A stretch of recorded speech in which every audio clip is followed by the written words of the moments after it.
पुरानी परिचित थी, who had brought all the mother's belonging here during the war. युद्ध के दौरान उसकी माँ की सभी वस्तुओं को यहाँ ले आई थी. All this was done with the silent approval of Mrs. S. यह सब श्रीमती एस की मौन स्वीकृति की साथ किया गया. Mrs Darling wanted to save her belonging. श्रीमती डॉर्लिंग उन वस्तुओं को बचाना चाहती थी. The narrator had seen Mrs Darling for the. श्रीमती डॉर्लिंग को पहली बार युद्ध में के पूर्वार्ध में देखा था. She had comes to the her house for a few days. वह अपने घर पर कुछ दिनों के लिए आई थी.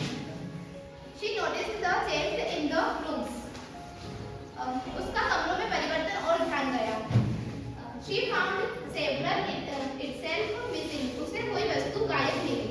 Her mother informed that Mrs. Darling had taken test items of the safe place. उसकी माँ ने उसे सूचित किया था कि श्रीमती डॉर्लिंग उन वस्तुओं के सुरक्षित स्थान पर ले गई थी. She gave her the address number 46 Marconi Street. उसे बताया number 46 Marconi Street. She arrived the address which her mother had given her. वह उस पते पर पहुंची तो उसकी माँ ने उसे दिया था. She remembered Mrs. Darling clearly. उसे श्रीमती डॉर्लिंग स्पष्टता से याद थी. She was a well-bred woman. वह चोरी पीट वाली महिला थी. Mrs. Darling looked searchingly at the narrator but showed no sign of recognition.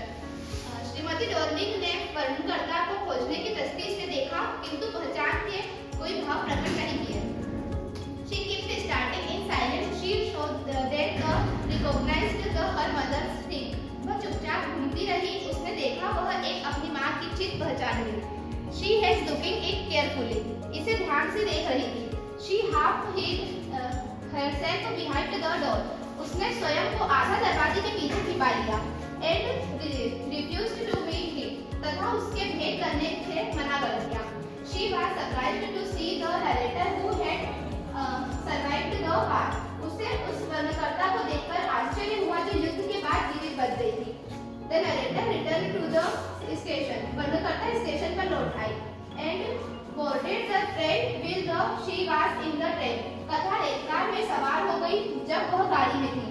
She remembered her first meeting with Mrs. Darling.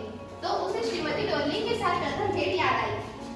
After the first fruitless visit to Mrs. Darling's house, the narrator went to her house for the second time.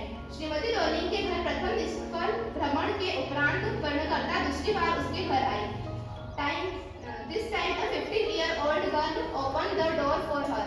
इस बार 15 वर्षीय एक लड़की ने उसके लिए दरवाजा खोला. She asked the girl if her mother was at home. उसने लड़की से पूछा कि क्या उसकी माँ घर पर है. Silent the head goes out. The narrator decided to wait for her. क्योंकि वह बाहर गई थी, वर्णनकर्ता ने उसकी प्रतीक्षा करने का निर्णय लिया. She followed the bus into the corridor. वह लड़की के पीछे गलियारे में गई. The first thing of the attached for was. उसकी पहली वस्तु जिसने उसका ध्यान आकर्षित किया था वह the narrator was frightened because she was in room that she knew. वर्णनकर्ता भयभीत हो गई क्योंकि वह एक ऐसे कमरे में थी जिसे वह जानती थी. She came near the thing she wanted to see. वह उन वस्तुओं के पास पहुंची जिसने वह देखना चाहती थी. She did not dare to look around. उसने अपने चारों ओर देखने का सहारा नहीं किया. She sat down and started at the walnut table cloth. वह बैठ गई और तथा उन्हीं के मेजापेश को घूर-घूर कर देखने लगी. She began to look at the specimens carefully. वह ध्यान से नमूनों को देखने लगी. The girl found tea poured from the white teapot with the golden border on the lid. लड़की ने उसके लिए एक सफेद चायदानी की चाय डाली जिसके ढक्कन पर सुनहरा किनारा था. The opened the box and took out the some spoons. उसने डिब्बा खोला तथा कुछ चम्मच निकाले. The narrator praised the box. वर्णनकर्ता ने डिब्बे की प्रशंसा की. Mrs. Darling daughter said it was a very old thing. Shrimati Darling की पुत्री ने कहा कि यह एक अति प्राचीन वस्तु थी. She said the spoon forks they are made for silver. उसने कहा कि चम्मच, कांटे, छुरी आदि से उपकरण चांदी के थे. The narrator began to feel troubled. वर्णनकर्ता परेशान महसूस करने लगा. When the looked at the items, she began to remember her mother. जब वह वस्तु को देखती है तो उसे उसकी माँ की याद आने लगती है. Earlier she longed to see them. पहले वह उन्हें देखने की लायक थी. In their present state they were useless for her.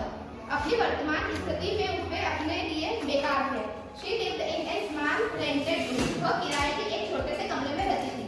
In which there was no more space than the handful to knife, forks, blades etc. in the table with narrator drop. जिसमें तंग दराजे वाले मेज में मुट्ठी भर चाकू, कांटे, छुरी आदि रखने के अधिक स्थान नहीं थे. She decided to forget this address. उसने इस पते को भूल जाने का निश्चय किया. She wanted to leave behind the memories of her mother and the war, and she decided to move on.